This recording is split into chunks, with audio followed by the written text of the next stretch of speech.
कांता भारती की रेत की मछली एक ऐसी कहानी है जो आपको गुनाहों के देवता के रोमांटिक आदर्शवादिता से बाहर लाकर औरत के असली संघर्ष से रूबरू करवाएगी। गुनाहों का देवता पढ़ा, अगर यह उपन्यास आपको अपनी दुनिया में घसीट ले जाता है तो यकीन मानिए इसके लेखक धर्मवीर भारती की पहली पत्नी कांता भारती का उपन्यास रेत की मछली आपको आपके दिमाग में हजारों बिच्छू का कुलबुलाहट छोड़ जाता है। अगर गुनाहों का देवता सुधा की चुप्पी की कहानी है तो रेत की मछली उस औरत की कहानी जो चुप नहीं रहना चाहती। अगर सुधा अपने प्रेम को त्याग कर महान बन गई थी तो क्या एक औरत के पास कोई और विकल्प नहीं हो सकता? क्या औरत का सबसे बड़ा धर्म त्याग और समर्पण ही है? रेत की मछली की नायिका सुधा जैसी नहीं है। वो अपने लिए खड़ी होती है, अपने अधिकार मांगती है, लेकिन क्या प्रेम और विवाह में सिर्फ स्त्री को ही सब कुछ सहना पड़ता है? सुधा का बलिदान समाज के लिए आदर्श है, पर रेत की मछली की नायिका उस आदर्श को तोड़ने की कोशिश करती है, इसलिए क्योंकि इसे एक स्त्री ने लिखा है। दरअसल इस किताब को पढ़ा ही तब जाना चाहिए जब आप गुनाहों का देवता पढ़ रखा हो। मैंने भी ऐसा ही किया, और जब मैंने इस किताब को पढ़ा तब पाया कि गुनाहों की देवता की दुनिया धड़-धड़ा के ध्वस्त हो गई।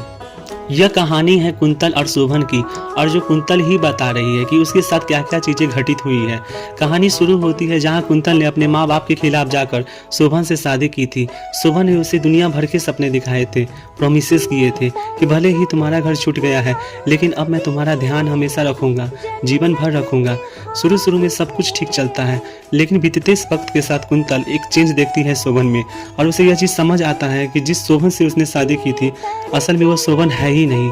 शोभन की अलग पर्सनालिटीज है जो धीरे धीरे कर सामने आती है, और जैसे जैसे समय बीतता है तो उसे ये समझ आता है कि उसका जो जीवन है, परिवार है, उसके हाथ से एक रेत की मछली की तरह छूटता चला जा रहा है, और वह एक मछली की तरह हो गई है उस रेत में जो पानी तो चाहती है पर उसे वह मिलेगा नहीं, क्योंकि दूर दूर तक रेगिस्तान है।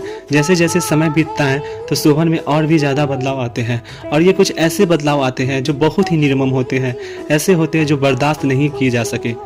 जो इस बुक की राइटिंग है, जो इस तरीके से लिखी हुई है, आपको कुंतल का पेन है और उसकी व्यवस्था है सब कुछ महसूस होगी। वो चुप है लेकिन वो बहुत कुछ बोलना चाहती है, बहुत सारे सवाल हैं उसके मन में, पर वह उसे बस देख रही होती है कि उसके सामने सब कुछ बिगड़ता चला जा रहा है। गुनाहों का देवता और रेत की मछली में बहुत सारे पैरेललिज्म है। चंद्र उस कहानी में भी साहित्यकार था और शोभन भी इस कहानी में साहित्यकार है, और एक बहुत बड़ा साहित्यकार बनना चाहता है।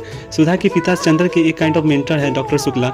जब डॉक्टर शुक्ला सुधा के लिए लड़का पसंद किए हुए होते हैं और चंद्र को बोलते हैं कि सुधा को मनाओ उससे शादी करने के लिए, और चंद्र सुधा को मनाने लग जाता है। और यहाँ पर ही ऐसा महसूस होता है कि अगर चंद्र सुधा को सच में पसंद करता तो शायद वो सुधा को फोर्स नहीं करता या उसे मैनिपुलेट नहीं करता। उसने सुधा को बहुत ही ज़्यादा पुश किया कि वह एक ऐसे इंसान से शादी करे जिसे वह नहीं करना चाहती थी। फाइनली एट लास्ट वह गिव अप कर देती है। उसे काफ़ी ज़्यादा इमोशनली ब्लैकमेल किया जाता है। उसके बाद जो